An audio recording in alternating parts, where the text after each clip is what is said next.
नमस्कार दोस्तों, आप सभी का स्वागत है हमारे YouTube चैनल PCM क्यूब पर।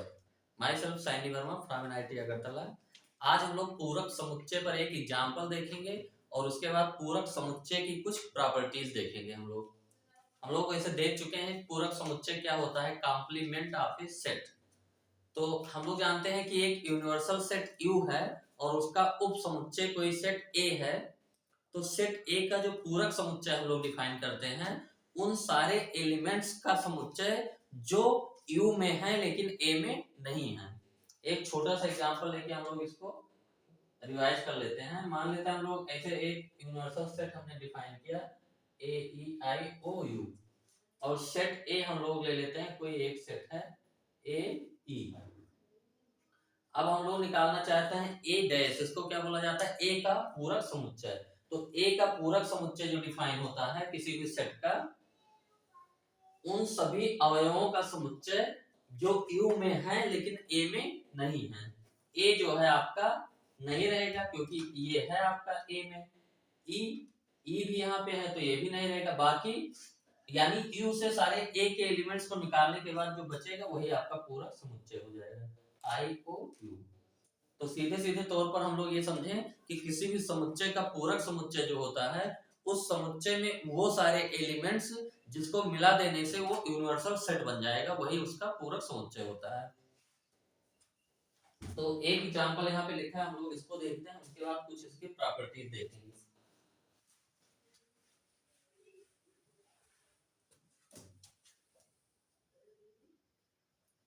आपका जो यूनिवर्सल सेट दिया है ये है 1 2 3 4 5 6 और सेट ए आपका दिया है, इसमें एलिमेंट है 2 3 और सेट बी जो दिया है आपका इसके एलिमेंट्स हैं 3 4 5।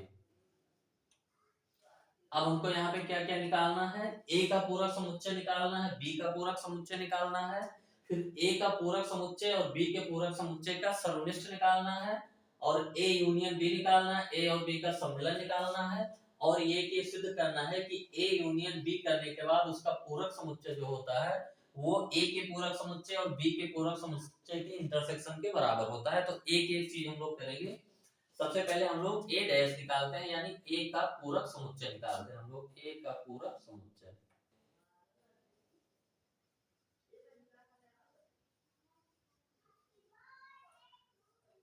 ए का पूरक समुच्चय क्या होगा, उन सभी अवयवों का समुच्चय जो यू में है लेकिन ए में नहीं है। तो ए में ए वाले एलिमेंट 2 3 है, 2 3 यहां से हटा देंगे और बाकी जो एलिमेंट बचा 1 बचा 4 बचा 5 बचा 6 बचा। यानी यूनिवर्सल सेट से ए के एलिमेंट्स हटाने के बाद जो यूनिवर्सल सेट बचा यह आपका क्या हो गया, ए का पूरक समुच्चय हो गया। फिर हम लोग बी का पूरक समुच्चय निकालते हैं। बी का पूरक समुच्चय क्या हुआ, बी के सारे एलिमेंट्स आप ए से निकाल यू से निकाल दो और जो बचेगा यू वही आपका बी का पूरक समुच्चय होगा। बी के एलिमेंट्स है 3 4 5, तो 3 4 5 हट जाएगा तो बचेगा 1 2 6। तो बी का पूरक समुच्चय हो गया 1 2 6।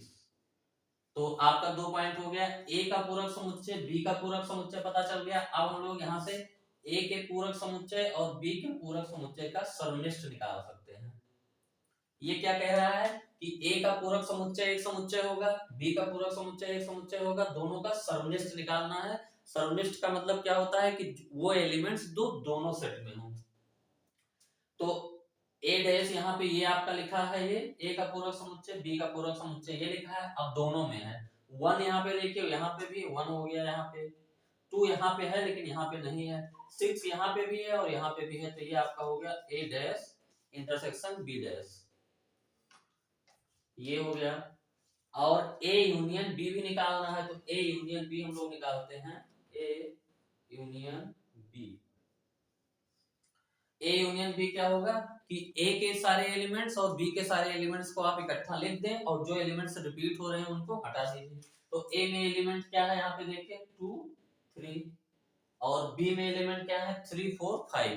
तो ए यूनियन बी निकालने के लिए हम लोग ए के एलिमेंट लिख दिए और बी के एलिमेंट लिखते हैं 3 4 5। अब हम लोग देखते हैं कि जो एलिमेंट रिपीट हो रहा है उसको हटा देंगे, तो 3 दो बार आ रहा है तो हम उसको क्या करेंगे, एक बार हटा देंगे, और कोई रिपीट नहीं हो रहा तो ए यूनियन बी यहाँ से आपका पता चल गया। अब हम ये सारे रिजल्ट हैं यहाँ पे, अब हमको एक पॉइंट सिद्ध करना है कि ए यूनियन बी का जो पूरक होगा वो ए के पूरक और बी के पूरक के इंटरसेक्शन के बराबर होगा, ये हमको सिद्ध करना है। तो ये हमको सिद्ध करना है यहाँ पे, मतलब कि ये सिद्ध करने मतलब कि इस रिजल्ट पे ये सिद्ध हो रहा है यहाँ पे। तो हम लोग जो सिद्ध करना है उसका एलएचएस लेके चलते हैं। जो सिद्ध करना हमको ये पहले लिख देते हैं कि ए यूनियन बी, यानी ए और बी का सम्मिलन निकालो और जो समुच्चय आपका आया उसका जो है पूरक समुच्चय, ये किसके बराबर होगा, ए के पूरक समुच्चय और बी के पूरक समुच्चय के उभयनिष्ठ के सर्वनिष्ठ के बराबर होगा। तो हम लोग यहाँ से लेफ्ट हैंड साइड में जो लिखा है वो पहले लेके चलते हैं। यहाँ से देखते हैं क्या है, लेफ्ट हैंड साइड क्या है, ए यूनियन बी पहले निकालो आप, फिर उसका क्या निकालो, पूरक।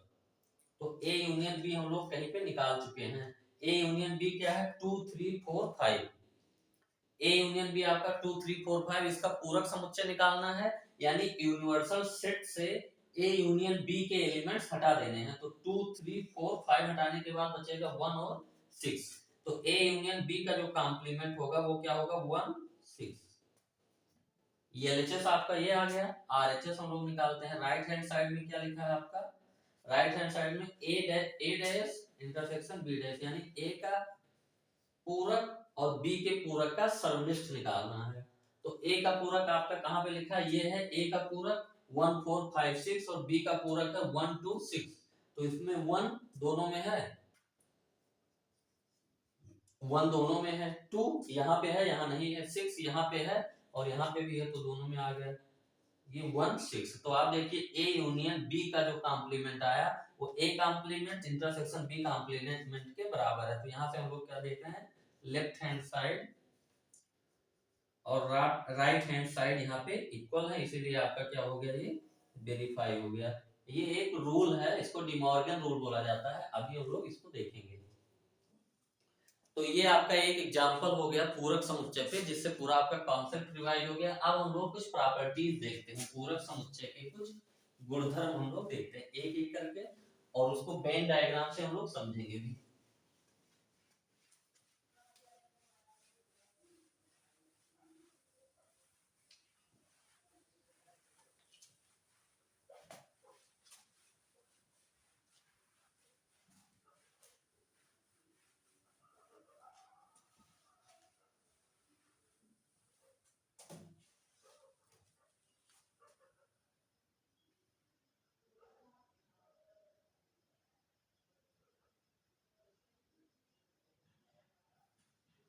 पूरकों के कुछ गुणधर्म हम लोग क्या देखने जा रहे हैं, पूरकों के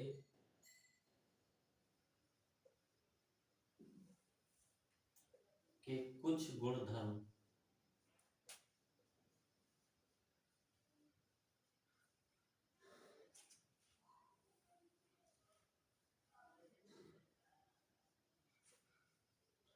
प्रॉपर्टीज ऑफ कॉम्प्लीमेंट।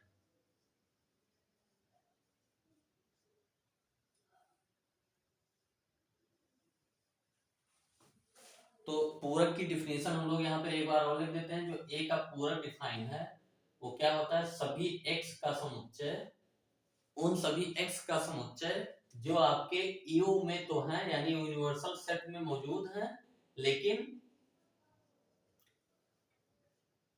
और एक्स जो है वो आपके ए में नहीं है। दोनों चीजें होनी चाहिए कि यूनिवर्सल सेट में होना चाहिए सारे एलिमेंट्स, लेकिन ए में ना हो। और इसको हम लोग जानते हैं, ए कॉम्प्लीमेंट को हम लोग देखते हैं कि ये क्या होता है, सीधा सीधा जो यूनिवर्सल सेट होता है उससे आपको सेट ए निकाल देना रहता है। सेट ए के एलिमेंट्स निकाल देते हैं, इसको हम लोग क्यू माइनस ए भी बोलते हैं। और वेन डायग्राम की हेल्प से हम लोग ए डैश को कैसे दिखाते हैं, ये पूरा आपका आयत हो गया, ये पूरा एरिया यूनिवर्सल सेट रिप्रेजेंट कर रहा है, ये आपका सेट ए है। तो यूनिवर्सल सेट पूरे आयत का एरिया है, इससे वृत्त का एरिया हटाने पे कितना एरिया बचेगा, वही आपका ए का पूरक समुच्चय होगा। तो ये जो क्षेत्रफल है आपका, ये क्या है, ए कॉम्प्लीमेंट। और इसको u माइनस ए भी बोलते हैं। तो ये थोड़ा सा रिवीजन, अब हम लोग एक एक करके देखते हैं। पहला प्रॉपर्टी है जिसको बोलते हैं पूरक नियम। पूरक नियम फर्स्ट प्रॉपर्टी है आपका। ये क्या कहता है कि ए सेट ए और ए के कॉम्प्लीमेंट का आप अगर सम्मिलन करें, सेट ए और सेट ए के कॉम्प्लीमेंट का आप जो सम्मिलन करेंगे तो आपका यूनिवर्सल सेट सीधा सीधा आएगा। ये पहले रूल का फर्स्ट पार्ट है। पहले रूल का फर्स्ट पार्ट, इसको हम लोग यहीं पे समझ भी लेते हैं कि ए और ए डैश का सम्मिलन करना है हम लोग। तो वेन डायग्राम की हेल्प से हम लोग आसानी से समझ सकते हैं। ये आपका हो गया U, ये आपका हो गया A। अब A आपका क्या है, ये एरिया आपका A है, ये एरिया आपका, ये जो है सेट A रिप्रेजेंट कर रहा है, सेट A रिप्रेजेंट कर रहा है। और ये एरिया आपका पूरा जो इधर बाहर है, ये आपका A कॉम्प्लीमेंट रिप्रेजेंट कर रहा है।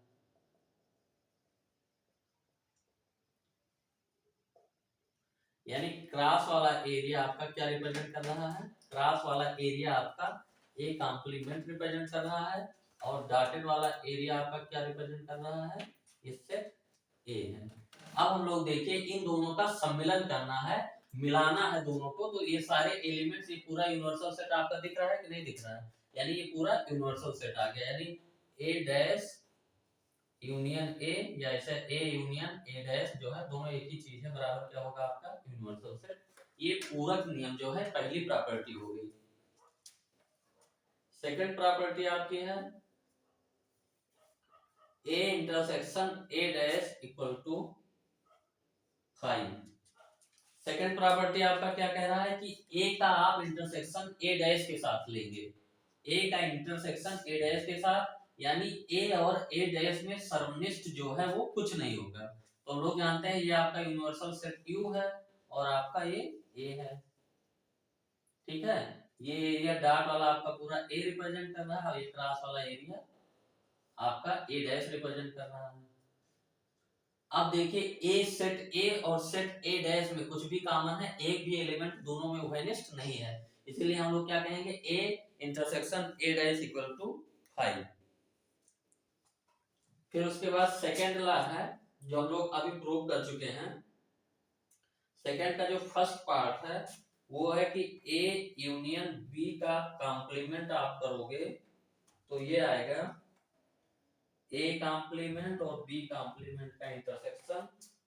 और सेकंड पार्ट है इसका कि a intersection b equal to a complement union B complement. ये सेकंड प्रॉपर्टी हो गई। अब सेकंड प्रॉपर्टी को हम लोग भी अच्छे से थोड़ा समझ लेते हैं। सेकंड प्रॉपर्टी का पहला पार्ट ये क्या कह रहा है, ए यूनियन बी का आप कॉम्प्लीमेंट कर रहे हो, ए यूनियन बी का कॉम्प्लीमेंट। तो इसको समझने के लिए वेन डायग्राम से हम लोग देखो करते हैं। ए यूनियन बी, ए ये सेट ए है, ये सेट बी, तो ए यूनियन बी का मतलब क्या हो गया, ये पूरा एरिया आपका पूरा ये दोनों सर्किल से जो भरा एरिया है ये दोनों, ये पूरा हो गया आपका ए यूनियन बी। ये आपका जो डॉटेड पार्ट है ये आपका क्या रिप्रेजेंट कर रहा है, ए यूनियन बी। अब हमको क्या करना है, ए यूनियन बी का कॉम्प्लीमेंट करना है, यानी ए यूनियन बी में जो है और यू में नहीं है, तो आपका कौन सा एरिया हो जाएगा, ये ए यूनियन बी के जो बाहर वाले हैं ये ए यूनियन बी का कॉम्प्लीमेंट बताएगा। ये एरिया जो क्रॉस वाला आपका है ये क्या बता रहा है, ए यूनियन बी का कॉम्प्लीमेंट। ये जो क्रॉस वाला एरिया आपका है ये क्या बता रहा है, ए यूनियन बी का कॉम्प्लीमेंट। ये तो आपका लेफ्ट हैंड साइड हो गया, ये कह रहे हैं किसके बराबर होगा, a complement union B complement. अब हम लोग एक दूसरा वेन डायग्राम इसे भी बनाते हैं। ये सेट ए है, सेट बी है। ए कॉम्प्लीमेंट क्या होगा, जो ए के बाहर है, ए कॉम्प्लीमेंट होगा जो ए के बाहर है, ये पूरा आपका, ये पूरा, ये आपका जो रिप्रेजेंट कर रहा है ये ए कॉम्प्लीमेंट है। और बी कॉम्प्लीमेंट आपका क्या होगा, बी कॉम्प्लीमेंट सेट बी है तो ये जो बी के बाहर होगा, बी के बाहर होगा। अब इन दोनों का इंटरसेक्शन करना है हमको, इन दोनों का इंटरसेक्शन करना है, मतलब कि जो दोनों, जो पार्ट दोनों में है, ठीक है। तो यहां से देखें हम लोग, ये वाला पार्ट तो ना तो आपका ए कॉम्प्लीमेंट, ये वाला पार्ट तो है नहीं इंटरसेक्शन में।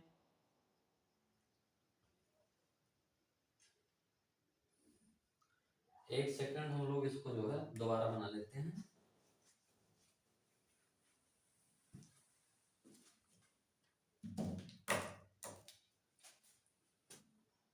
ये पहला पार्ट मिटा देते हैं, दूसरा पार्ट हम लोग देख रहे हैं, दूसरे का फर्स्ट पार्ट।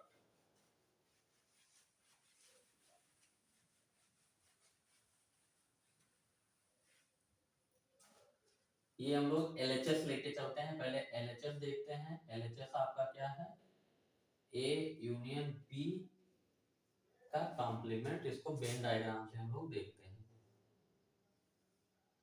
ये पूरा यूनिवर्सल सेट आपका आयत हो गया, ये सेट ए है, ये सेट बी है। ए यूनियन बी आपका क्या है, ये पूरा जो डॉटेड एरिया है ये पूरा आपका क्या है, a union b, a union b आपका ए है, जो डॉटेड एरिया है यहाँ पे क्या बता रहा है, ए यूनियन बी। अब ए यूनियन बी का कॉम्प्लीमेंट करना है, तो ए यूनियन बी के बाहर जो पूरे यूनिवर्सल सेट वाले हैं, यानी ये क्रॉस वाला सारा एरिया आपका हो जाएगा ए यूनियन बी का कॉम्प्लीमेंट। क्रॉस वाला एरिया आपका, क्रॉस वाला एरिया क्या रिप्रेजेंट कर रहा है, ए यूनियन बी का कॉम्प्लीमेंट। अब हम लोग ये कह रहे हैं कि ए कॉम्प्लीमेंट और बी कॉम्प्लीमेंट के इंटरसेक्शन के बराबर है, तो ए है ये आपका, और बी को हम लोग ऐसे बना देते हैं, ये ए है आपका, ये बी है। तो ए कॉम्प्लीमेंट आपका क्या हो जाएगा, ये कॉम्प्लीमेंट हो जाएगा ए के बाहर वाले सारे, ये आपका हो गया ए कॉम्प्लीमेंट। ये जो रेड रेड से जो पूरा दिखाया है आपका, ये क्या है, ए कॉम्प्लीमेंट। रेड से जो रेड कलर से दिखाया है आपका क्या है, ए कॉम्प्लीमेंट। अब हम लोग बी कॉम्प्लीमेंट देखते हैं, तो बी सेट ये है आपका, तो हम लोग क्रॉस से कर देते हैं बी के बाहर वाले, बी के, बी के बाहर वाले, सॉरी ये बी है आपका, तो बी के बाहर वाले ये पूरा आपका क्रॉस हो गया। अब हमको ये देखना है कि ये क्रॉस वाला जो एरिया है और ये रेड वाला जो एरिया, कितना एरिया आपका दोनों में है, कॉमन है। यहाँ पे देखिए, यहाँ पे जो केवल क्या है, क्रॉस है, रेड वाला एरिया नहीं है, तो ये पूरा पार्ट आपका नहीं रहेगा। और यहाँ पे देखिए हम लोग, यहाँ पे केवल रेड वाला एरिया है, तो यानी ये सर्किल आपका भी पूरा नहीं रहेगा और ये सर्किल भी आपका पूरा नहीं रहेगा, इन दोनों सर्किल के बाहर वाले रहेंगे। और वही यहाँ भी रिप्रेजेंट कर रहा है, क्रॉस वाला ए यूनियन बी का इंटरसेक्शन, ए यूनियन बी का कॉम्प्लीमेंट, और ये दोनों सेम है। यहाँ पे क्या है, हम लोगों ने ये वेन डायग्राम से दिखाया है। सबसे पहले क्या करेंगे, ए कॉम्प्लीमेंट हम लोगों ने किया, ए कॉम्प्लीमेंट क्या होगा आपका, जो ये ए है आपका, ए कॉम्प्लीमेंट जो आपका क्या होगा, वो ए के बाहर वाले सारे हो जाएंगे, तो ए के बाहर वाले सारे रेड वाले आपके ए कॉम्प्लीमेंट होंगे। रेड वाले जितना भी आपका दिख रहा है ये आपका क्या है, ए कॉम्प्लीमेंट। ये रेड वाला पूरा जितना एरिया दिख रहा है आपका रेड वाला, ये क्या है, ए कॉम्प्लीमेंट। तो रेड एरिया क्या है आपका, ए कॉम्प्लीमेंट, रेड वाला। अब बी कॉम्प्लीमेंट हम लोग करेंगे तो इसको क्रॉस से रिप्रेजेंट कर देते हैं, क्रॉस से रिप्रेजेंट कर दिए, बी के बाहर, बी के बाहर, बी के बाहर, ये बी के चारों तरफ बाहर वाले सारे हो गए आपके, ये इधर इधर सारे क्रॉस वाले। तो क्रॉस वाले आपका क्या रिप्रेजेंट कर रहे हैं, बी कॉम्प्लीमेंट। अब a complement intersection b complement हमको देखना है, यानी क्रॉस वाला एरिया और रेड वाला एरिया जो कॉमन हो, जो दोनों में हो। तो यहाँ पे देखिए इस सर्किल के भीतर एक भी एरिया कॉमन नहीं है क्योंकि इसमें क्रॉस क्रॉस वाले हैं। इस सर्किल के भीतर देखिए आपका केवल रेड रेड वाले हैं। तो इस सर्किल के बाहर कहीं पे भी देखिए आप, ये क्रॉस वाले भी हैं और रेड वाले भी हैं, और हमको वही चाहिए, यानी दोनों सर्किल के बाहर वाला एरिया आपका जो हो गया वो ए यूनियन बी का कॉम्प्लीमेंट हो गया। तो ये हम लोगों का क्या हो गया, एक तरीके से वेरीफाई हो गया। तो ये जो सेकेंड रूल है इसको डी मॉर्गन रूल बोला जाता है। डी मॉर्गन जो है एक साइंटिस्ट थे, उन्हीं के नाम पे डी मॉर्गन रूल।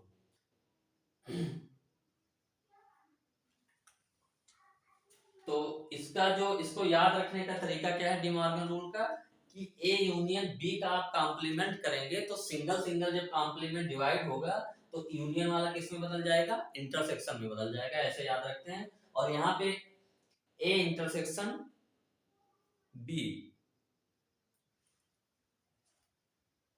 ये अब ए डैश ए इंटरसेक्शन बी, ये ए इंटरसेक्शन बी का कॉम्प्लीमेंट होना चाहिए। बुक में आपके इतना लिखा है ए इंटरसेक्शन बी, तो ए इंटरसेक्शन बी का कॉम्प्लीमेंट करेंगे तो a complement union B complement. ये सेकंड वाला पार्ट हम लोग वेन डायग्राम से समझ लेते हैं।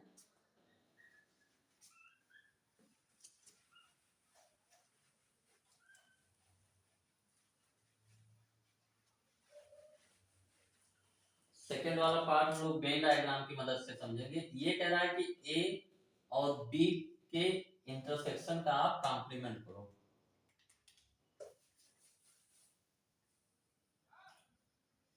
ए इंटरसेक्शन बी, ए और बी का इंटरसेक्शन लेके आप उसका पूरक निकालो। तो ये कह रहे हैं ए के पूरक और बी के पूरक के सम्मिलन के बराबर होगा।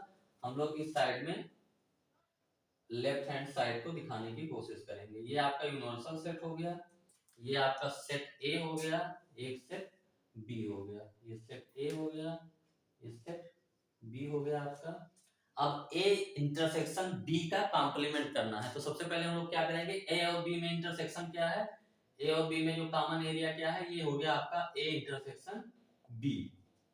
अब ए इंटरसेक्शन बी का कॉम्प्लीमेंट मतलब कि ए इंटरसेक्शन बी के बाहर जितने भी एरिया है सारे के सारे आगे, ए इंटरसेक्शन बी के बाहर के जो सारा एरिया है आपका वो सब आपका हो गया required area. A intersection b को छोड़ के बाकी जो है सब हो गया आपका, यानी क्रॉस वाला एरिया आपका, क्रॉस वाला एरिया क्या रिप्रेजेंट कर रहा है, ए इंटरसेक्शन बी का कॉम्प्लीमेंट रिप्रेजेंट कर रहा है, क्रॉस वाला एरिया। आप ध्यान से इसको देखिएगा अभी। अब हम लोग इस साइड में जाते हैं। ये क्या कह रहा है, ए कॉम्प्लीमेंट और बी कॉम्प्लीमेंट का यूनियन। तो हम लोग ये ए सेट हो गया आपका, ये सेट बी हो गया, ये ए है ये बी, हम लोगों ने जो यहाँ पे माना है वही यहाँ पे भी मानेंगे। ए का कॉम्प्लीमेंट क्या होगा, ए के बाहर वाले सारा एरिया आपका हो गया ए कॉम्प्लीमेंट। तो ए के बाहर वाला एरिया सारा हम लोगों ने डॉट से दिखा दिया, ए के बाहर वाला सारा एरिया हम लोगों ने क्या दिखा दिया, डॉट से। डॉटेड एरिया क्या आपका दिखा रहा है, ये ए कॉम्प्लीमेंट, डॉटेड एरिया आपका ए कॉम्प्लीमेंट बता रहा है।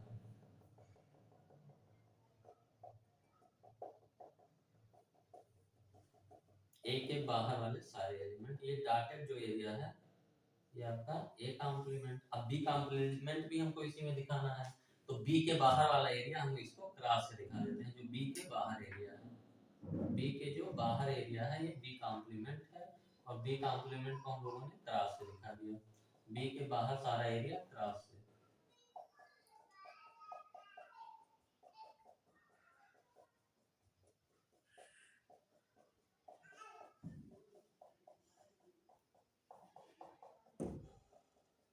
तो ये जो क्रॉस वाला एरिया आपका है ये बी कॉम्प्लीमेंट। अब हमको क्या करना है, ए कॉम्प्लीमेंट और बी कॉम्प्लीमेंट का सम्मिलन करना है। तो ए कॉम्प्लीमेंट और बी कॉम्प्लीमेंट का जब हम लोग सम्मिलन करेंगे तो यानी उन सारे एलिमेंट्स लेंगे जो ए में हो, ए कॉम्प्लीमेंट में हो या बी कॉम्प्लीमेंट में हो। तो ये एरिया छोड़ के बाकी सारे एरिया किसी ना किसी में जरूर है, चाहे ए कॉम्प्लीमेंट में चाहे बी कॉम्प्लीमेंट, लेकिन ये एरिया आपका नहीं है। तो इस एरिया को छोड़ के बाकी जो है सारा एरिया आपका क्या हो जाएगा, A complement union B complement. और वही यहाँ पे भी है, क्योंकि क्रॉस वाला एरिया, यही एरिया छोड़ के बाकी क्रॉस वाला एरिया है। ये आपका थोड़ा सा प्रूफ हो गया। एक रूल इसमें और है, हम लोग देख लेते हैं। इसको जो है द्विपूरक नियम बोला जाता है।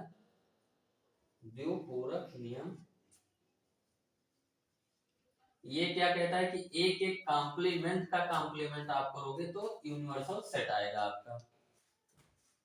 यानी कोई सेट ए है आपका, ये सेट ए है, तो ए का कॉम्प्लीमेंट आपका क्या हो गया, ये ब्लैक वाला एरिया हो गया आपका। ये सेट ए है तो ए कॉम्प्लीमेंट हो गया ब्लैक वाला एरिया। अब फिर इसका कॉम्प्लीमेंट आप करोगे तो आपका ये वाला एरिया आ जाएगा। और जब दोनों ए कॉम्प्लीमेंट का कॉम्प्लीमेंट, ये ए सेट, सॉरी ये क्यू नहीं है, ये क्या है, ये सेट ए आ जाता है, क्योंकि ए कॉम्प्लीमेंट ये वाला एरिया ए कॉम्प्लीमेंट है, इसका कॉम्प्लीमेंट करेंगे तो सेट ए आ जाएगा। इसको द्विपूरक नियम बोला जाता है। और एक रूल और है आपका फोर्थ, फाई कॉम्प्लीमेंट और यू के नियम इसको बोला जाता है। फाई कॉम्प्लीमेंट और यू के नियम, ये क्या कह रहा है कि फाई का आप कॉम्प्लीमेंट करोगे तो ये यूनिवर्सल सेट मिलेगा, क्योंकि फाई में एक भी एलिमेंट नहीं होता। तो फाई में एक भी एलिमेंट नहीं होता तो उसका कॉम्प्लीमेंट करोगे तो आपको पूरा यूनिवर्सल सेट मिल जाएगा। क्योंकि फाई को आपको यूनिवर्सल सेट बनाने के लिए आपका यूनिवर्सल सेट पूरा लेना पड़ेगा। ये पहली बात हो गई। और दूसरी बात हो गई कि आप अगर यूनिवर्सल सेट का कॉम्प्लीमेंट निकालेंगे कि यूनिवर्सल सेट को कंप्लीट करने के लिए, यूनिवर्सल सेट बनाने के लिए कितने एलिमेंट्स की जरूरत होगी, तो किसी भी एलिमेंट्स की जरूरत नहीं होगी, ये आपका फाई हो जाएगा। तो यहाँ पे जो है रूल फिर से लिख देते हैं। पूरक नियम है, पहला है आपका ए यूनियन ए डैश बराबर यू, और दूसरा है आपका ए इंटरसेक्शन ए डैश बराबर फाइव, इसको पूरक नियम बोला जाता है। तो ये आपका इतने ही रूल है आपका। तो इसका सत्यापन भी हम लोगों ने जो है बेन आरेख द्वारा दिखा दिया है। तो इसको आप समझ लीजिएगा, बेन आरेख से खुद ए यूनियन ए डैश, ये आप पूरा याद रखिए, इसमें कुछ ज्यादा नहीं, ये सब तो एकदम आसान है। वो जो है डी मॉर्गन जो रूल है आपका, ये जो सेकंड वाला रूल बोला जाता है, De Morgan rule, De Morgan rule, ये इसमें याद रखने का तरीका ये है कि अगर बीच का जो है कॉम्प्लीमेंट अगर डिस्ट्रीब्यूट होगा तो बीच वाला इंटरसेक्शन होगा तो यूनियन में हो जाएगा, वो यूनियन वाला अगर होगा तो इंटरसेक्शन में बदल जाएगा। ये आपका पूरकों का गुणधर्म हो गया। चार गुणधर्म है, पहला पूरक नियम हो गया आपका, दूसरा डी मॉर्गन रूल, तीसरा द्विपूरक नियम, किसी भी सेट के कॉम्प्लीमेंट का कॉम्प्लीमेंट करते हैं तो वही सेट आ जाता है। चौथा फाई डैश और यू के नियम की आप जो है फाई का कॉम्प्लीमेंट करोगे तो यूनिवर्सल सेट, और यूनिवर्सल सेट का अगर आप कॉम्प्लीमेंट निकालोगे तो आपका फाई आ जाएगा। तो ये हम लोगों ने पूरकों के गुणधर्म देखे। इसके बाद एक्सरसाइज 1.5 हम लोग करेंगे।